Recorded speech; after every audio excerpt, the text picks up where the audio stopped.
Water resource problems. We can classify water resource problems into three types: those that involve too much water, those that involve too little water, and those that involve poor quality water. Let's look at the first, flooding, which is too much water. Flooding is when a river's flow or discharge cannot be contained within its banks. The major cause of flooding is the increase in impervious materials such as pavement, roofs, roads, and parking lots. Let us examine the increase in impervious surfaces that occurs with increased development by examining these two diagrams, the one on the left prior to development, the one on the right with development. Before development, we see that approximately 40% of the precipitation that falls on the area returns to the atmosphere as evaporation and transpiration. About 10% is surface runoff, and 50% percolates into the soil and recharges groundwater. Now let's look at a developed area. Here, about 25% of the precipitation that falls in the area will be lost as evaporation and transpiration. 43%, that's over 4 times as much as before. 43% becomes surface runoff from roads, storm sewers, and buildings. And only about 32% enters the ground to recharge groundwater. As you can see, these changes can have profound effects. More surface runoff that results in street and stream flooding, less water into groundwater, so groundwater supplies are not being recharged at previous rates. Furthermore, the runoff from streets and parking lots in these suburban and urban areas is often discharged directly into nearby waterways, usually untreated.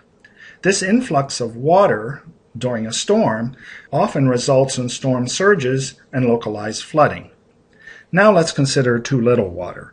Here we're usually talking about semi-arid and arid regions where irrigation becomes important for food production. In fact, irrigation is the largest single use of water worldwide. We will further examine the possible environmental effects of irrigation in future videos. Another problem, aquifer depletion. Aquifer depletion becomes an issue when we remove groundwater faster than it is being replaced or replenished. Again, keep in mind that as an area develops, the amount of impervious surface increases, and we thus decrease the rate of groundwater recharge or replenishment that can occur. As water is withdrawn, the water table drops, often land subsides, and if we're near a coastal region, we can get salt intrusion when saltwater seeps into the underground aquifer. In saltwater intrusion, the withdrawal of fresh water permits saltwater to be drawn into the aquifer and thus renders the aquifer useless for humans. Overuse of surface waters, that is from streams, lakes, and rivers, can result in environmental issues as well. For instance, wetlands dry up and estuaries become too salty for the biological communities that naturally reside there. Water pollution can be defined as the addition of foreign substances, pollutants, to a water source. These impurities have a detrimental effect on water quality and can be harmful to living organisms and aquatic life. Pollution can be introduced to water from both point sources and non-point or diffuse sources. Point sources are direct discharge sources, often a pipe or a single outlet. Non-point sources are indirect discharges from surface areas such as from fields, golf courses, etc. This is a very busy slide because it shows the big 5 of water pollution: sediment, chemicals, oxygen depletion, metals, and biologicals. Sediment from construction and agriculture can clog fish gills, reduce photosynthesis, and alter water temperature. Chemicals such as fertilizers, toxic materials, industrial effluents, pesticides, herbicides, and vehicle fluids are toxic to aquatic systems. Oxygen depletion occurs when animal wastes and raw sewage, along with industrial discharges, enter the water and result in algal and bacterial blooms that can consume oxygen, killing fish and other aquatic organisms.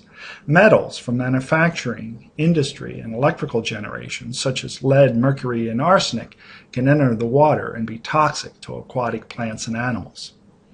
Biologicals, pathogens, that is, bacteria, viruses, from animal waste and sewage and factory discharges can wreak havoc on aquatic systems. So, what's going on a global scale? Problems are becoming more serious and more widespread as population increases because people are moving to urban centers and less industrialized nations are becoming more developed and industrialized. Many people lack access to safe drinking water and septic or sewage systems. In fact, currently 1 in 5 do not have access to a safe drinking water supply. So, when we examine water resource issues, we need to consider too much water, too little water, poor quality water, and I'll add here inequality of distribution of clean quality water.